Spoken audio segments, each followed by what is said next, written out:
Abra a tua Bíblia, livro de Marcos, capítulo 4, versículo 26.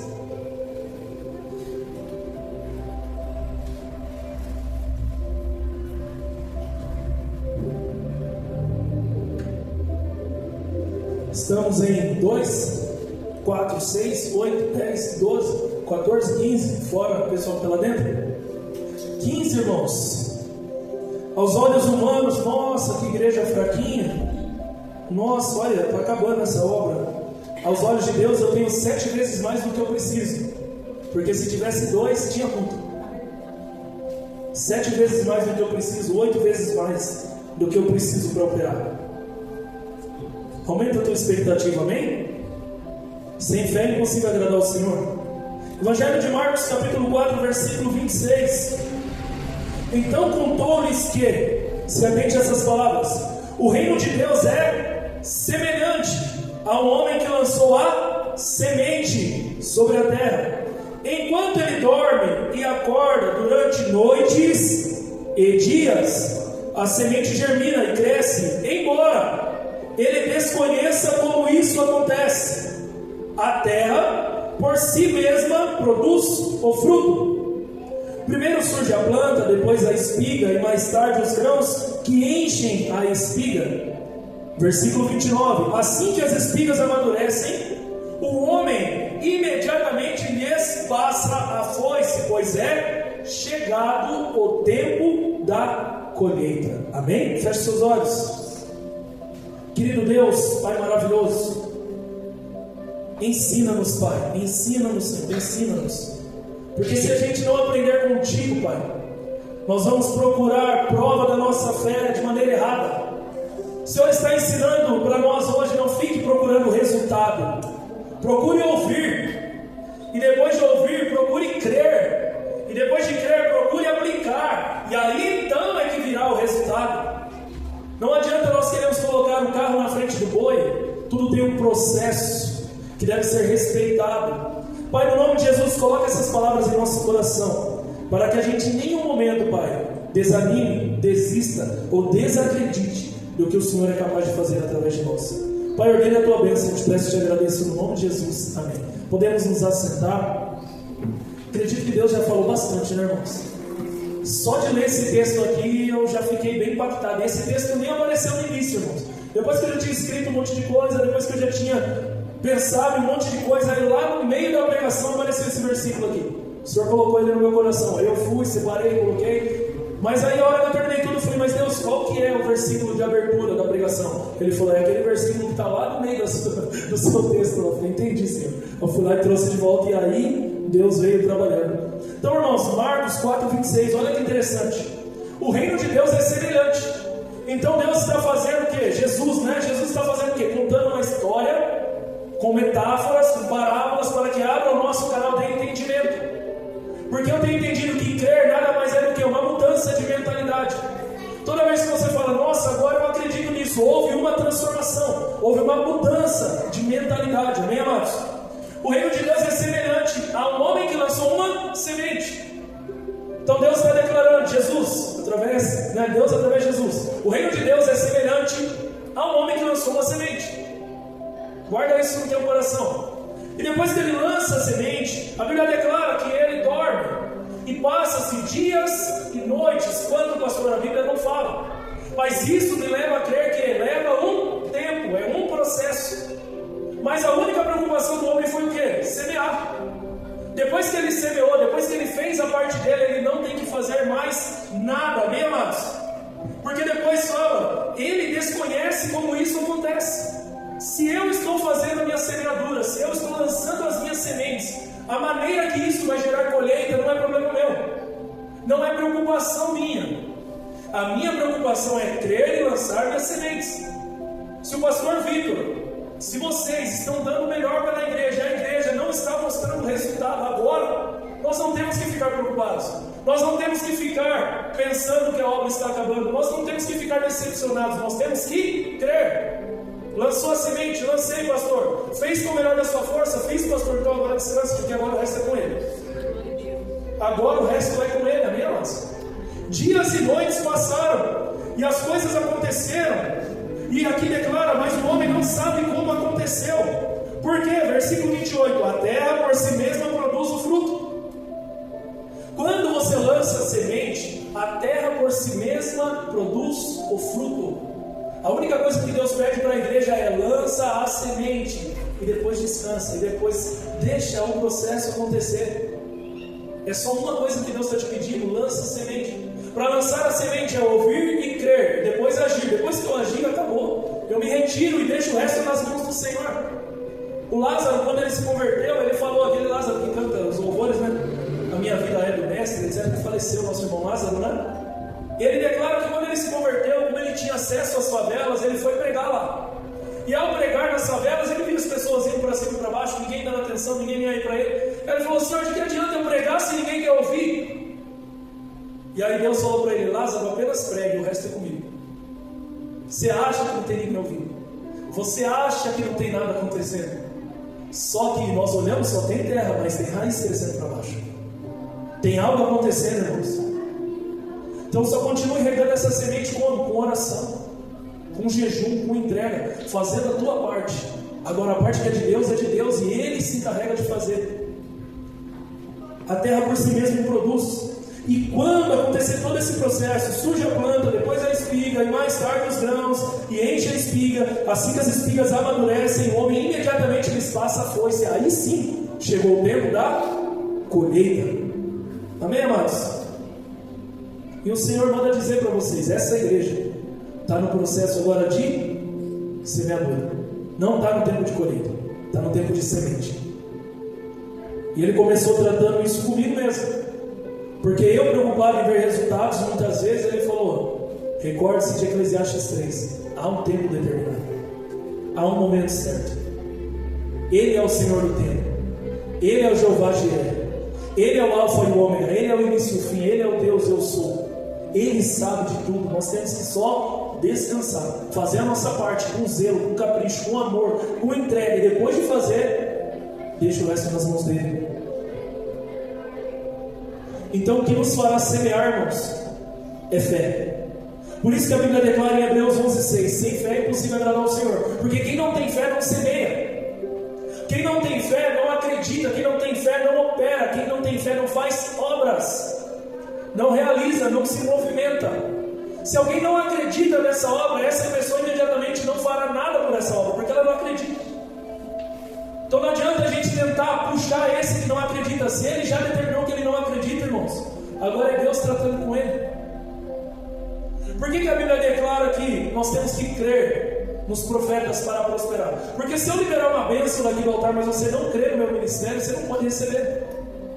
Não quer dizer que vai ou não vai acontecer, quer dizer que você não deu crédito à pregação. Não dando crédito, você não tem colheita, porque você não vai semear, você não vai fazer o que Deus está direcionando para ser feito. Então entende a seriedade, irmãos, o peso que a fé traz. Se a pessoa perdeu a fé no casamento, ela imediatamente agora cruza os braços e não quer fazer mais nada. Se ela perdeu a fé no trabalho, se ela perdeu a fé no ministério, se ela perdeu a fé nos negócios dela, ela para, mas ela simplesmente para porque ela não acredita mais que aquilo vai gerar algum fruto. E como é que muitas vezes nós estamos pesando se está dando certo ou não? Porque a gente está querendo procurar o quê? Resultado aos nossos olhos. Eu estou orando pelo meu marido, pela minha esposa, eu estou pregando para ele, eu estou fazendo tudo, mas esse homem, essa mulher não muda. A gente está procurando resultados oculares. Só que Deus está falando que fé, a verdadeira fé é fazer mesmo que eu não esteja vendo. É continuar mesmo que aos meus olhos pareça que nada está acontecendo. É permanecer. Então a ordem é ouvir, crer, agir, e depois vem a colheita, amém, amados? Exemplo, Marcos 16:16. O que Jesus ensinou para os seus discípulos? Vão pelo mundo e façam o quê? Fale de mim para as pessoas, para que elas ouçam, ouvir. Quem? Crer. Esse batizar é o quê? Ação, agir. Será salvo, resultado. Vocês veem que tudo na Bíblia está debaixo dessa temática, irmãos. Primeiro ouvir, depois crer, depois agir, e depois o resultado. A gente está procurando o resultado para de fato nós crermos, mas não, está errada a ordem, amém, amados? Eu quero que vocês entendam o seguinte: A prova de que eu creio é já viver como aquele que recebeu a recompensa, mesmo que ela ainda não chegou. É você crer que mesmo que aos seus olhos nada está acontecendo, já aconteceu. É confuso isso, né, irmãos? Mas a Bíblia declara que é assim que nós temos que viver. Não vivam ansiosos, não vivem preocupados com o que vai comer, com o que vai vestir. Não fiquem correndo atrás do dinheiro, busquem primeiro o reino. Faça essas coisas e viva calmamente, tranquilamente, crendo que daquilo que você precisa já é seu, já aconteceu e já está em suas mãos, ainda que os olhos ainda não possam ver. Viver dessa forma, irmãos, não é fácil, mas é a maneira que Deus nos convida a viver. Então a pessoa ouviu o Evangelho, creu, se batizou, recebeu o resultado, agora ela é salva em Cristo Jesus. Só que ela não vive como uma pessoa salva, ela continua se condenando pelos pecados que ela cometeu antes de Jesus. Ela continua se sentindo indigna. Ela continua declarando: não, Senhor, eu não posso fazer porque eu ainda não estou capacitado. Já se passou 10, 20, 30 anos de crente. Eu estava vendo aquela fotinha, o tempo está passando, irmãos. O Isaac desse tamanho, o Isaac que chegou aqui, criança de colo, está com 11. Sendo que a Bíblia declara que é de imediato as coisas. Creu, batizou, foi salvo, agora esses poderes acompanharão os que creram. Em meu nome, farão isso. Em meu nome, agora recebem essa autoridade e poder. Só que se eu não acredito que eu tenho essa autoridade e poder, eu não vou executar, porque eu não creio. Então, de certa forma, eu ainda não recebi a salvação. Porque eu não acredito que a salvação de Jesus já caiu sobre a minha vida. Porque eu continuo me condenando, eu continuo me machucando com as coisas que eu fiz. Mesmo que eu entenda que Deus não leva em conta o tempo da ignorância, não leva em conta o tempo que eu não conhecia. A Bíblia declara que Ele apaga, Ele passa uma borracha em tudo isso e começa uma nova história, uma nova página na sua vida. Por isso que tem que renovar a mente. Vir para Cristo com a mente da antiguidade não funciona. Trazer os mesmos comportamentos que você tinha lá não funciona. E Jesus declara o que? Ouviram o que foi dito. Ah, ouvimos o que? Olho por olho, dente por dente. Vocês ouviram? Ouvi. Vocês guardaram isso no coração? Guardei. Vocês agiam dessa forma? Agia. Eu, porém, vos digo, eu estou querendo mudar agora a mentalidade de vocês, tirar o que é velho e implantar algo novo. Irmãos, às vezes eu posso falar para vocês assim: você tem que deletar isso que não te serve mais e instalar algo novo. Todo mundo aqui tem celular, né? Quando um aplicativo não presta mais, a gente apaga e instala um novo. Ou quando o celular já se tornou antiquado, ele não recebe mais novos aplicativos. Você vai ter que vender esse celular, jogar fora, fazer alguma coisa e comprar um novo celular. Pastor, por que você está falando isso? O que vocês acham que o homem se baseou para criar essa tecnologia, irmãos? No que Deus criou, chamado cérebro. O homem olhou para o cérebro e criou o computador. Às vezes a gente olha as coisas que o homem criou e acha que tem semelhança com as coisas de Deus, mas não, é o contrário.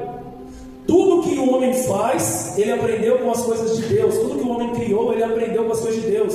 Como é que o homem olhou e criou um avião? Talvez ele viu um passarinho, ele começou a descobrir como funciona a aerodinâmica desse animal, como que ele voa, como que ele faz, e aí ele criou o avião. Então não é o passarinho que voa como um avião, é o avião que voa como um passarinho. Tem um vídeo muito interessante, o Pedro é lutador de jiu-jitsu, né? Não sei se vocês já viram. Tem uma rã, ou um sapo, não sei o que é, e a cobra prende uma perna dele. E no que ela prende uma perna dele, ele pega, ele se vira, ele gruda ela, ele roda com ela e ele tira a perna dele. E ele imobiliza a cobra. Aí as pessoas falam: nossa, olha, o sapo está lutando jiu-jitsu. Não, o lutador de jiu-jitsu que aprendeu com o sapo. O boxe vem inspirado em quê? No canguru. Saltos, movimentos combinados com soco. Então o homem não criou nada, irmãos. Tudo ele viu que Deus já tinha criado. Você vê o karatê, o kung fu, é o movimento de um louvo a Deus. Os macacos, a capoeira. O homem não cria absolutamente nada, ele aprendeu com a criação de Deus. Por que eu entrei nessa temática? Eu não sei, mas amém. Mas eu quero que vocês entendam que o teu cérebro foi o que deu a criação ao computador. Então o que é capaz de fazer no computador, no celular, é capaz de você fazer na tua mente também.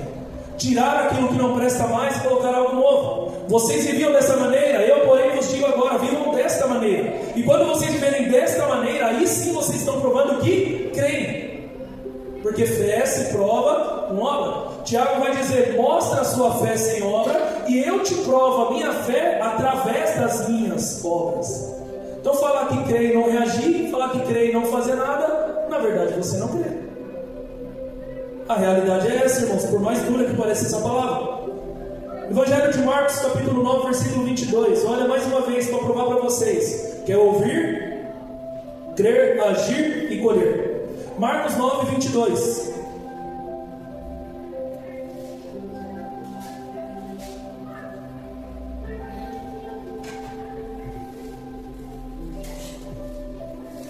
A Bíblia está declarando aqui o menino que era endemoniado, aonde o demônio batia, machucava muito o menino, e os discípulos de Cristo não foram capazes de expulsar o demônio desse menino. Então olha o que o Pai fala para Jesus: e muitas vezes o tem lançado no fogo e na água para o destruir, mas se tu podes fazer alguma coisa, tem compaixão de nós e ajuda-nos. Como que esse homem chegou a Jesus Cristo? Provavelmente alguém falou: tem um homem lá que pode curar seu filho, tem um povo lá, porque ele levou primeiro para os discípulos, né? Tem um povo lá que pode fazer algo pelo teu filho. Então a fé vem pelo ouvir. Olha o que Jesus declara para ele. Jesus disse: se tu podes crer, tudo é possível. Só vai acontecer se você crer. Olha a resposta do homem. Logo o pai do menino, clamando com lágrimas, disse: eu creio, Senhor, ajuda a minha incredulidade. Versículo 25. Jesus, vendo que a multidão concorria, repreendeu o espírito imundo. Jesus fez o que?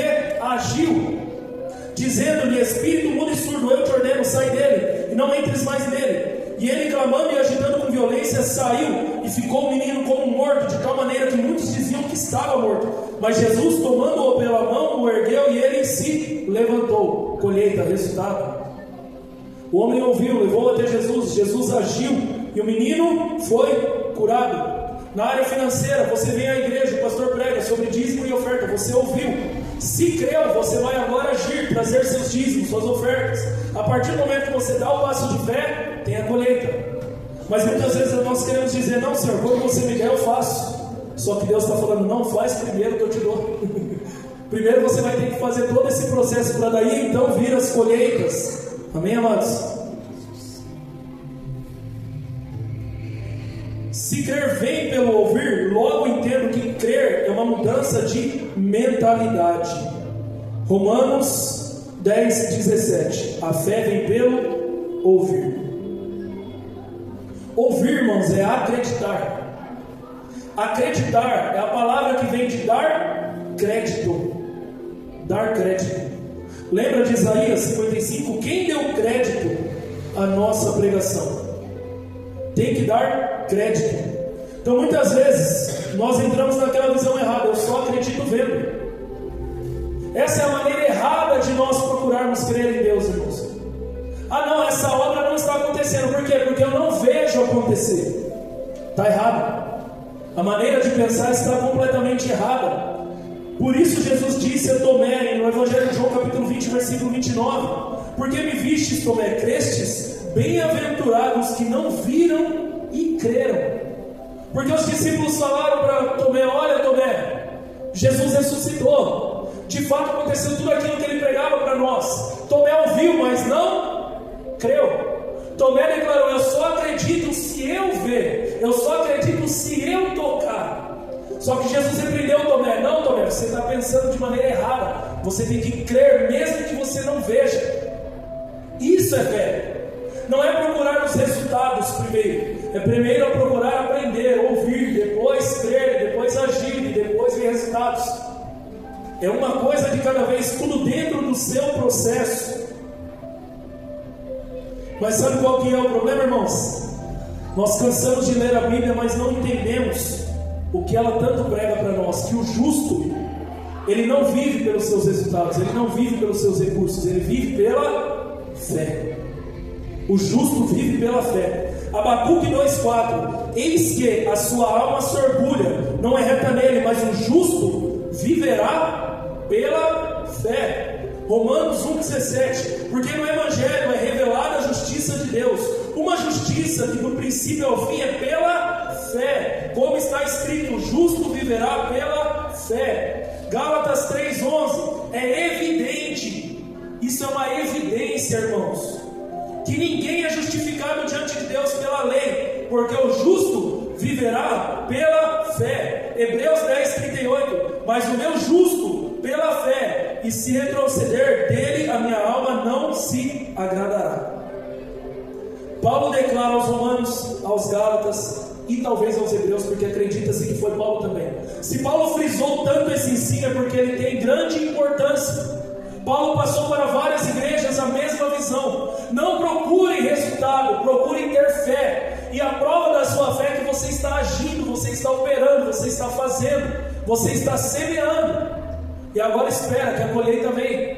E agora aguarde, porque o Senhor é quem fará por vocês. E todo mundo, irmãos, quer participar do resultado. Todo mundo quer participar da colheita. Mas são poucos que querem se levantar com fé para semear.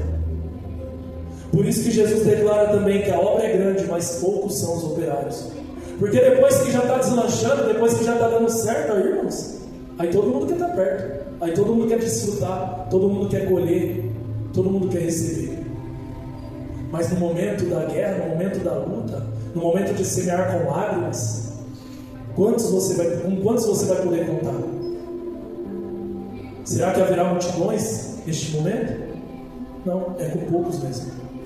Quando Jesus olhou para uma multidão que só queria colheita, ele falou: podem ir. A Bíblia declara, ficou 12. Esses 12 queriam, apesar de um ainda estar com uma fé no coração. Talvez ele ainda não tinha começado as más obras, mas Jesus já sabia o que ele faria lá na frente. Mas com esses 12 o Evangelho chegou até nós. Com esses 12 a obra frutificou e multiplicou. É com poucos, não é com muitos. Os muitos só vêm a hora que a coisa já está acontecendo. Porque sai um pequeno grupo, vai para Jerusalém, depois de semear, depois de caminhar com Cristo, depois de receber o Espírito Santo, depois de pagar todo o preço da perseguição de ser um cristão. E aí Pedro prega, e aí 3.000 se converte. E aí Pedro prega, e aí 5.000 se converte. Nesse momento, irmãos, o que vai chegar a gente? Por quê? Começou a colheita. Então muitas vezes a gente olha e fala: vou trocar de igreja. Por quê? Essa igreja está vazia, aquela igreja está cheia. Porque a pessoa está olhando lá, colheita. Só que ela viu o tempo da semeadura para aquela igreja começar a colher. E quem só chega para a colheita, muitas vezes chega mais para atrapalhar do que para somar. Porque como ele está sempre olhando para o resultado, a hora que ele vê que as coisas não é exatamente da maneira que ele imaginou, vem a frustração. Porque ele está só vendo o resultado. Agora aquele que começou aquela igreja desde o começo, desde o início, está ali lutando, fazendo tudo para ver aquela obra crescer. Quando aquela obra cresce, ele abraça, ele ama aquela obra, porque ele sabe todo o processo que passou para chegar onde está. Hoje, se você for na academia Elite, é uma academia sensacional, academia bonita, uma academia bem equipada, academia bem pintada, um ambiente gostoso, mas não foi sempre assim. A gente teve que labutar, eu estou lá há 10 anos. E quantos processos a gente viu? Quantas idas e vindas, a gente enfrentou pandemia. Foi uma guerra, foi uma luta para a gente ter as colheitas que tem hoje. Hoje tem um monte de professor querendo trabalhar lá. Hoje tem um monte de gente querendo chegar. Mas e no momento que só tinha terra? E no momento que não dava para ver nada? Então ter fé é acreditar ainda que a gente não esteja vendo, irmãos. E é isso que Deus convida essa igreja a fazer. O momento é de semear, o momento é de agir, o momento é de trabalhar. Eu já estou encerrando, tá, amados? Quero frisar esse versículo mais uma vez, Eclesiastes 3:1. Tudo tem o seu tempo determinado, e há tempo para todo o propósito debaixo do céu. Há tempo de nascer e tempo de morrer, tempo de plantar e tempo de arrancar o que se plantou. Talvez você declare: mas pastor, essa igreja já tem 20 anos, 25 anos, 30 anos. E a cada pastor foi uma semente, uma colheita, uma semente, uma colheita. Esse ministério está começando. Eu vou fazer 2 anos de pastoreio agora. Esse ministério está começando, irmãos. Se nós olharmos para, deixa eu ver se eu recordo, Levíticos, o tempo da colheita vem no 7º ano. Um pastor falou isso comigo quando eu ainda nem era pastor. E eu não entendia por que ele estava falando. Hoje eu entendo. É justamente para a gente não desistir no momento da semeadura, porque acredita que nada está acontecendo. É o desespero por querer resultados imediatos.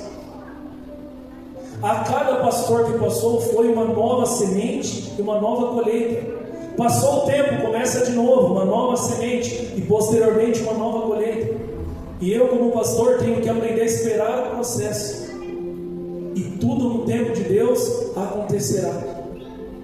Se é tempo de semear, eu não vou ficar procurando colheita, eu vou semear. Mas eu vou mostrar para vocês como que funciona no livro de Ageu, capítulo 2, versículo 1. A gente fala muito esse versículo, irmãos, quando a gente quer ficar empolgado, feliz, entusiasmado. A glória da segunda casa será maior do que a primeira. E o povo, quem já ouviu esse versículo? Todo mundo. Mas quem já viu o que está por trás dele? E aí que está. Primeiro tem que ouvir. Depois, o que tem que fazer, irmãos? Crer. E depois? Aí vem a colheita. Aí a glória da segunda casa será maior. Olha o que diz esse livro, Ageu capítulo 2, versículo 1. No 21º dia do 7º mês, a palavra do Senhor foi comunicada por intermédio do profeta Ageu, dizendo: formulai a seguinte indagação ou pergunta ao governador Zorobabel e ao filho de Saltiel e ao sumo sacerdote Josué, filho de Josadaque, e ao restante do povo. Então Ageu recebeu de Deus: olha, vai lá e faça uma pergunta ao povo. O que é para perguntar? Pergunte ao governador Zorobabel e pergunte ao sumo sacerdote Josué e também ao povo. O que é para perguntar? Versículo 3: dentre todos vós os sobreviventes, quem se lembra de ter visto esse templo em tua primeira glória? Comparado ao primeiro, não é como nada o que os vossos olhos contemplam agora. Irmãos, olha como Deus está falando. Quem aqui está desde o nascimento dessa casa? Tem gente aqui? Quem está aqui desde os primeiros tijolinhos? Já tiveram em vários salões, já viveram vários ministérios. Quando eu cheguei nessa igreja, eu acho que tinha aproximadamente uns 70 membros. Estava uma obra grande, uma obra próspera.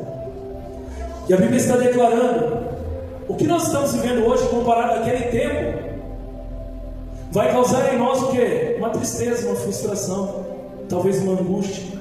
Quem já viveu grandes tempos nessa casa, quem já viveu tempos de muita unção, de algo poderoso, de uma igreja que verdadeiramente tinha uma autoridade absurda, onde todos queriam se chegar, todos queriam estar. Para esses que viveram esse tempo, olha agora e às vezes fica: nossa, comparado àquele tempo. Mas olha o que Deus nos promete no versículo 4: todavia, diz o Senhor, coragem, coragem, Zorobabel, coragem, ó grande sacerdote Josué, esforçai-vos, todo o povo da terra, exorta o Senhor, e trabalhai com dedicação, porquanto eis que eu estou convosco, assegura o Senhor dos exércitos. A palavra de Deus para nós é o que, irmãos? Esforça-te, avance, trabalhar de que jeito? Com ânimo, com desejo, com alegria, com vontade, com motivação. O Senhor começa declarando através de Ageu: comparado àquele tempo, eu sei que agora talvez cause frustração. Comparado àquele tempo, eu sei que agora parece que a obra está arruinada. Só que o Senhor está dizendo: coragem, povo de Deus, esforça-te, avance, trabalhe, acredite, continue, porque eu, o Senhor, estou convosco. Versículo 5: esta, pois, é a aliança que estabeleci convosco quando deixaste o Egito. O meu Espírito está presente entre todos vós. Essa é uma promessa que o Senhor fez para nós desde quando Ele nos tirou do mundo, que a partir daí o Espírito dele sempre estaria conosco. Por isso que nós temos que nos esforçar, por isso que nós temos que ter coragem, porque Ele não nos deu um espírito de covardia. É para a gente continuar, é para a gente avançar, é para a gente acreditar, é para a gente semear, é para a gente trabalhar. Por quê, pastor? Olha o que Ele vai fazer, irmãos. Não temais. Versículo 6: pois assim promete o Senhor dos Exércitos. Se a promessa vem dele, eu não desacredito em vocês.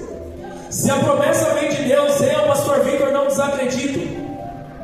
Eu creio. Eu ouvi a palavra do Senhor hoje de manhã e eu acreditei. Eu creio. E se de fato eu creio, eu tenho que agora agir. Eu tenho que semear, eu tenho que fazer a minha parte, e logo virá o resultado. Pois assim promete o Senhor dos Exércitos: muito em breve farei tremer os céus e a terra, o mar e toda a terra seca. Versículo 7, irmãos: farei com que as nações estremeçam, e eis que elas trarão para cá. Quem recebe? E eis que eu farei que elas trarão para cá. O que, Senhor? Os seus tesouros.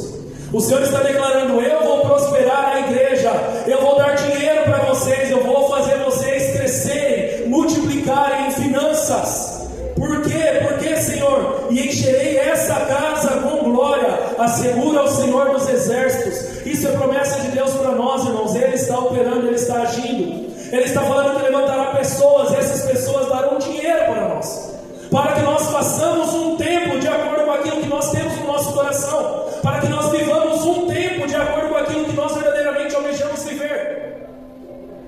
Eu acredito que esse tempo já chegou, porque sinais ao nosso redor já estão acontecendo. Esse tempo já está acontecendo. Ouça o que o Espírito diz à igreja: e encherei essa casa com a glória, segura o Senhor dos Exércitos, porquanto toda a prata e todo o ouro a mim pertence.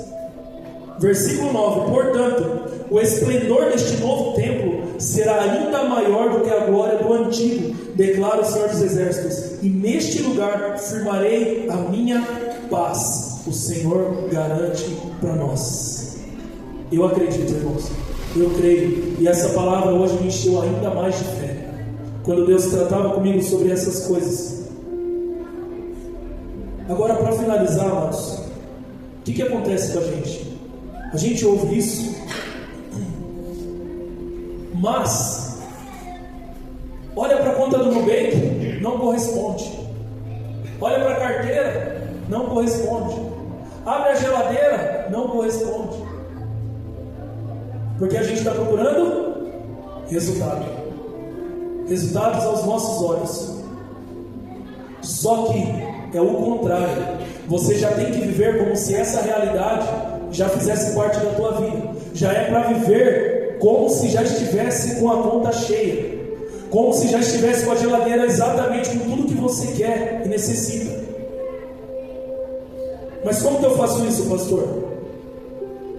É indo e comprando um carro que eu não tenho condição de pagar e crendo que Deus vai dar o dinheiro para pagar?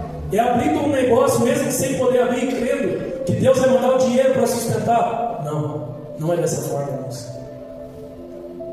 Sabe qual é a melhor ação que nós temos que ter para provar que de fato somos prósperos? Distribuir. O segredo está em distribuir. Porque nós, quando transbordamos porque está tendo de sobra.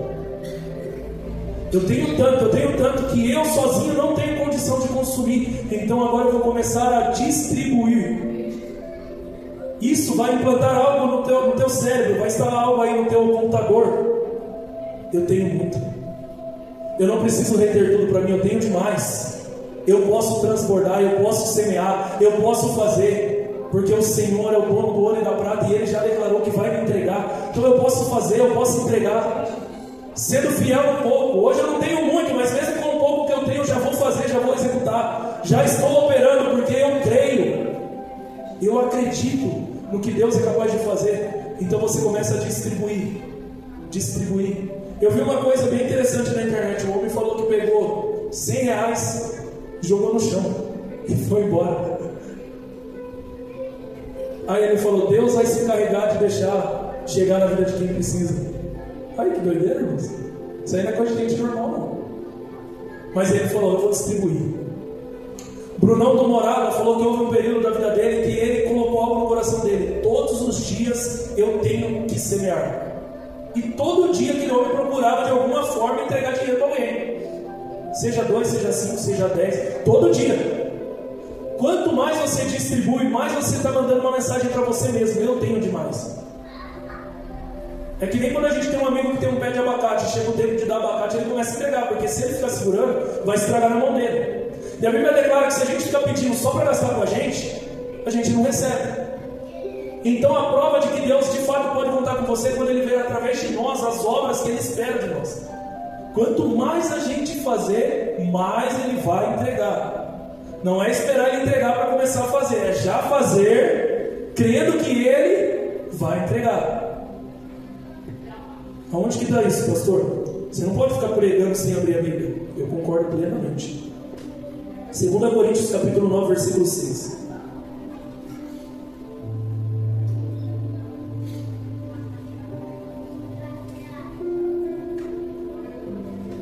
E digo isso, que o que semeia pouco, pouco também ceifará. E o que semeia em abundância ceifará. Cada um contribua segundo o propósito no teu coração. Guarda essas palavras, não com tristeza ou por necessidade. Eu vou fazer esperando receber. Não vai dar certo. Tem que ser de coração. Tem que ser com, depois ele completa, com alegria. Eu tenho prazer em fazer isso, em ajudar todos ao meu redor, em distribuir dos bens que Deus está me entregando, em me alegrar com todos à minha volta. E aí o que acontece, Deus? Versículo 8: E Deus é poderoso para fazer abundar em vós toda a graça, a fim de que, tendo sempre em tudo toda a suficiência, abundeis em toda boa obra. Conforme está escrito: espalhou, deu aos pobres, a sua justiça permanece para sempre. Quem distribui dos seus bens, a sua justiça permanece para sempre. Lembre-se de Cornélio. Cornélio, as tuas esmolas alcançaram o coração do Senhor. Versículo 10: Ora, aquele que dá semente ao que semeia. Deus só dá semente para quem semeia. Também vos dê pão para comer, e multiplique a vossa sementeira. Eu não posso, Senhor, em nome de Jesus. Ele está multiplicando a tua sementeira e aumenta os frutos da vossa justiça. Eu estou falando que vou encerrar, irmãos, mas é tanta coisa que Deus entrega, e dá dó de me entregar para vocês, que o pastor não quer ser abençoado sozinho, amém? Agora eu vou encerrar. Deuteronômio 28:1.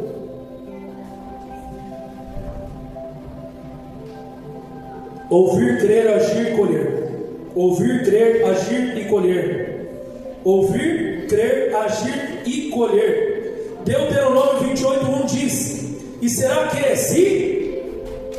Que está escrito aí? Ouvires a voz do Senhor teu Deus, tendo cuidado de guardar todos os seus mandamentos que hoje te ordeno, o Senhor teu Deus te exaltará sobre todas as nações da terra. Primeiro eu ouço, e depois eu creio no meu coração, e depois eu coloco em ação. E aí Deus fala no versículo 2: E todas essas bênçãos virão sobre ti, e te alcançarão quando ouvires a voz do Senhor teu Deus. Vai para o versículo 11 agora. Se você quiser ler o resto na tua casa, leia, porque são promessas maravilhosas. Mas vamos para o 11. E o Senhor te dará abundância de bens. E o Senhor te dará abundância de bens no fruto do teu ventre, e no fruto dos teus animais, e no fruto do teu solo, sobre a terra que o Senhor jurou a teus pais te dar. Versículo 12: O Senhor te abrirá o seu bom tesouro, o céu, para dar chuva à sua terra no seu tempo, e para abençoar toda a obra das tuas mãos. Olha o resultado: e você emprestará a muitos, e você terá para distribuir, você terá para transbordar na vida de outros, porém tu não tomarás emprestado de ninguém. Essas são as palavras do Senhor para essa noite. Quem tem ouvidos ouça, e quem ouviu creia, e quem creu execute, e quem executa vai ter resultado, no nome de Jesus. Aplaudam ao Senhor, a Ele toda a honra, toda